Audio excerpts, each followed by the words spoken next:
Lily Finds a Friend by Jenny Dale. Chapter 5. Lily picked up the smiling teddy bear and climbed the steps toward the open doors. She could see Amelia sitting on her grandfather's knee while he wiped her eyes with a big handkerchief. They hadn't noticed Lily, the puppy, at all.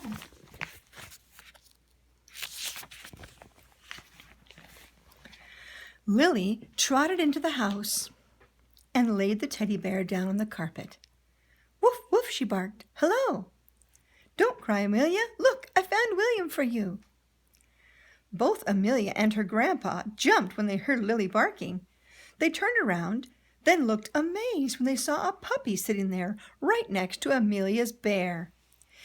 It's William, Amelia gasped, jumping off her grandpa's lap. And who are you? The old man asked, staring hard at Lily. Lily whimpered. I'm Lily, she whimpered. She hoped Amelia and her grandpa wouldn't think that she had stolen William. I really love William, but he's not mine, so I'm giving him back, Lily barked. Of course, Grandpa and Amelia couldn't understand her.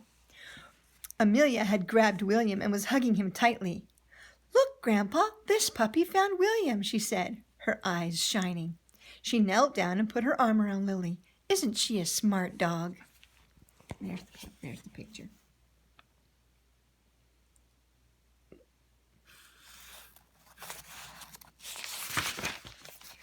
Very smart indeed, her grandfather agreed.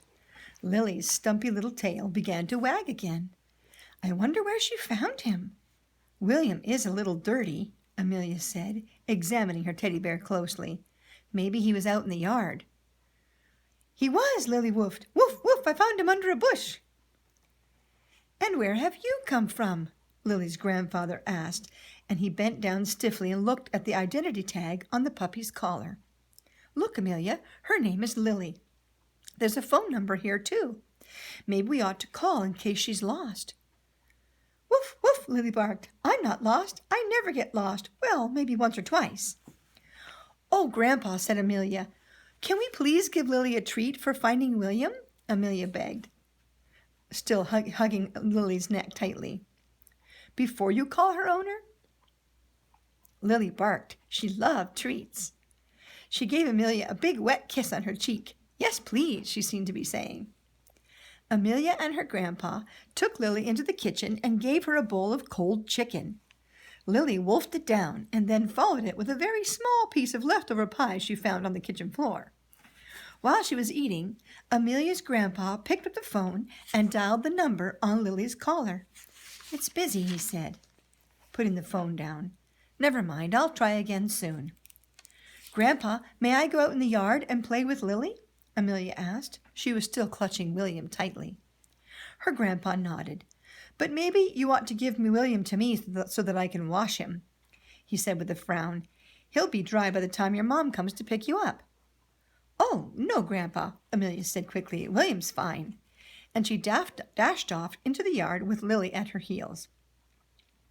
Why do grown-ups always want to wash things, Lily? Amelia said with a huge sigh as she ran out into the lawn. Lily barked. I don't know either, she seemed to say.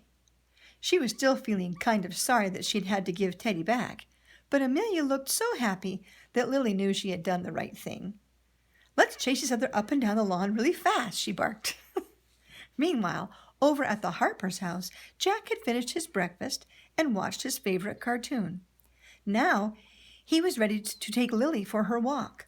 He took a quick look around his house, but he couldn't find his puppy anywhere. He went to ask his mom and dad if they'd seen Lily. But Mr. Harper had run out to buy a newspaper, and Mrs. Harper was on the phone with Jack's grandma.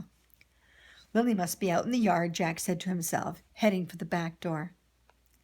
Although there was no sign of Lily when he went outside, Jack didn't feel too worried. There were plenty of places in the yard for a small puppy to hide. Lily, he called out, time for your walk, girl. He waited. Usually the word walk was enough to bring Lily running from wherever she was. But this time she didn't appear. Lily, Jack cried again. But still nothing. no brown and white bundle rushing toward him, panting and wagging her tail. Jack began to feel a little bit worried.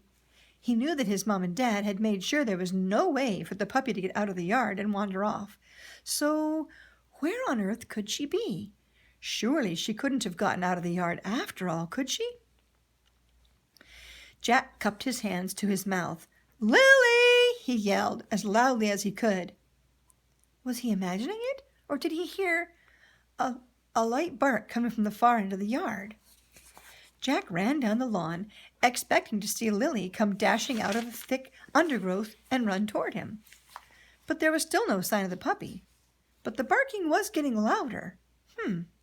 Jack pushed his way between the large bushes that stood in front of the fence. "Lily, is that you?" he shouted. There was another bark, and then a small voice said, "Hello?" Jack jumped. "Hello?" he called. Who are you?" "I'm Amelia," the girl called back. "Is this your puppy over here? Her name is Lily." "Lily's there with you?" Jack said, amazed. "In your yard?" "It's not my yard, it's my grandpa's," Amelia explained. "But how did Lily get in there?" Jack asked, puzzled. "I think there's a hole in the fence," Amelia called back. "Lily came in and found my teddy bear William. I lost him last week." "So that was your bear," Jack exclaimed. "Yes, and Lily gave him back to me," Amelia went on. "She's a really smart puppy." "I know," said Jack proudly. Just then there was a rustling in the bushes in front of him. A moment later, Lily appeared with leaves and twigs stuck all over her. She jumped happily up into Jack's arms. "Lily," Jack cried, giving her a big squeeze, "I thought you were lost again." "Of course I wasn't lost," Lily woofed, licking Jack's nose. "I was just taking William back to his real owner, that's all." And here's the picture.